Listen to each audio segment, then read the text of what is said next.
Les doy la más cordial bienvenida a este canal de evangelización.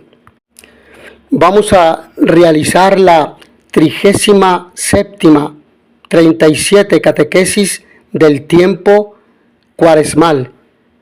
Y vamos a tener la meditación que corresponde al viernes de la cuarta semana de Cuaresma, en la que vamos a meditar en tres aspectos importantes. Primero, Cristo fue perseguido. Segundo, el ejemplo de los mártires. Y tercero, cercanía con los que sufren. En cierto momento, el libro de la sabiduría describe el modo de pensar y de actuar de los que denomina impíos. Posiblemente eran judíos apóstatas que, influidos por un modo de pensar materialista y hedonista, habían abandonado la fe de sus padres. Vale la pena mencionar que los materialistas son aquellas personas que se concentran solamente en el valor de las cosas materiales, dinero, casas, autos, etc. Y los hedonistas son aquellos que tienden a la búsqueda del placer por el placer y la búsqueda del mínimo esfuerzo. Por ello, el autor sagrado los presenta como hombres que se lamentan por el sinsentido de la existencia y que, por eso mismo, la afrontan con entrañas de crueldad.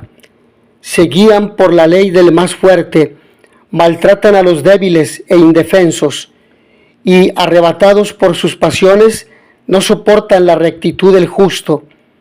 Acechemos al justo, que nos resulta fastidioso, dicen en la Sagrada Escritura. Se opone a nuestro modo de actuar, presume de conocer a Dios y se llama a sí mismo Hijo de Dios. Es un reproche contra nuestros criterios. Su sola presencia nos resulta insoportable. Lleva una vida distinta de todos los demás y va por caminos diferentes. Esta descripción del justo es un retrato de los profetas que encontramos a lo largo de la historia de la salvación, hombres elegidos por Dios, fieles a su misión, que con frecuencia sufrieron rechazo y persecución de los poderosos, a veces incluso hasta la muerte.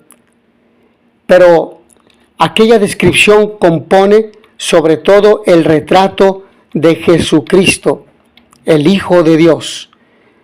El Señor fue perseguido desde los primeros compases de su predicación y de manera cada vez más enconada, conforme hacía milagros y era admirado por el pueblo.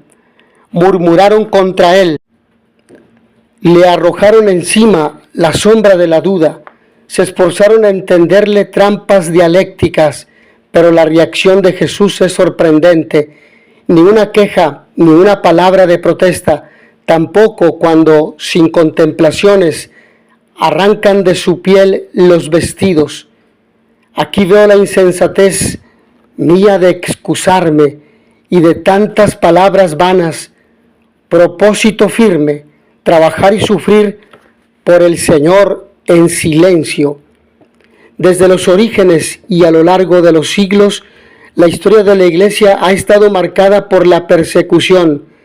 En la Iglesia ha habido mucho heroísmo, en su mayor parte discreto y oculto. Son muy numerosos los cristianos que, siguiendo las palabras de San Pablo, han vencido el mal con el bien. Y así sigue ocurriendo hoy, cuando tantos hermanos nuestros en un número no tan reducido de países siguen arriesgando sus posibilidades profesionales, su estabilidad, su libertad o hasta la misma vida para ser fieles a Jesucristo. Hay muchos cristianos que sufren persecución en varias partes del mundo y debemos esperar y rezar para que su tribulación se detenga cuanto antes. Son muchos. Los mártires de hoy son más que los mártires de los primeros siglos.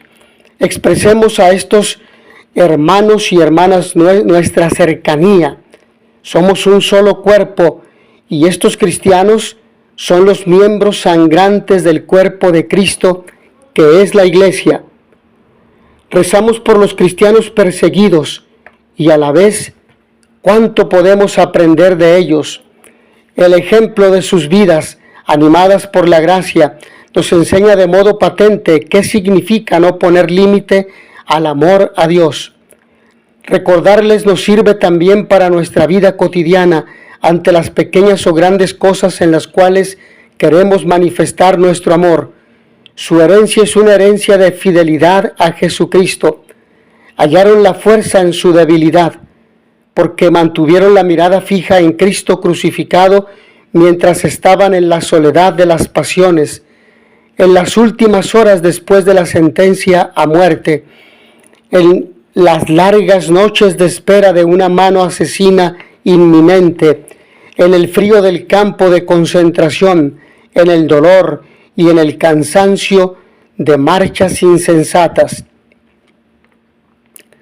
Ser coherederos de tantos santos nos llena de orgullo y al mismo tiempo nos puede llevar a pedir humildad para que el Espíritu Santo nos llene a nosotros también de su fortaleza. Jesús estará en agonía hasta el fin del mundo. No hay que dormir durante este tiempo.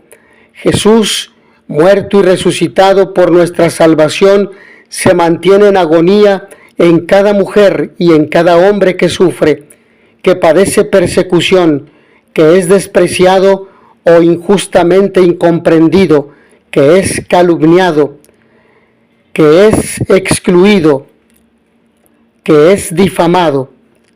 El cristiano no puede ser indiferente al sufrimiento de esas personas. Algunas quizá estén lejos físicamente de nosotros, pero tal vez otras están cerca.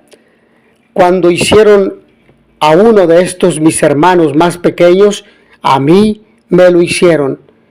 Podemos pedir al Señor que estas palabras suyas se mantengan vivas en nosotros, que nos conceda un corazón sabio y sensible, capaz de percibir la necesidad y el sufrimiento de nuestros hermanos, de manera que estemos disponibles para ayudar. Estos días de Cuaresma son propicios para contemplar la pasión de Cristo, a Jesús despreciado, torturado por los soldados, mirado con indiferencia por Pilatos, abandonado por sus discípulos, azotado con látigos, llevando la cruz y muriendo en ella, lleno de mansedumbre. Sin embargo, todos sus gestos y todas sus palabras son de amor sereno y fuerte.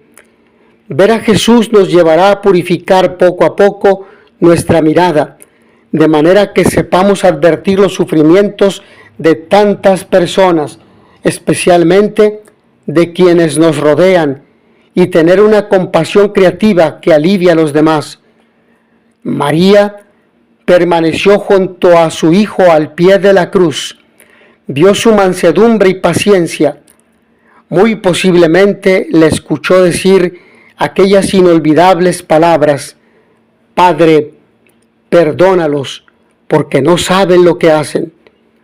Podemos acudir a su intercesión para que nos ayude a todos los cristianos a vencer el mal con el bien.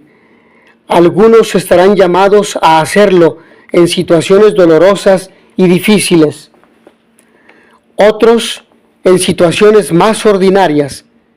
Que todos, contemplando a Jesús en la cruz, aprendamos a amar a nuestros semejantes con misericordia y comprensión. Mis hermanos, que a todos ustedes el Señor los bendiga y les dé la paz. In notitia veritatis proficere, pax et bonum.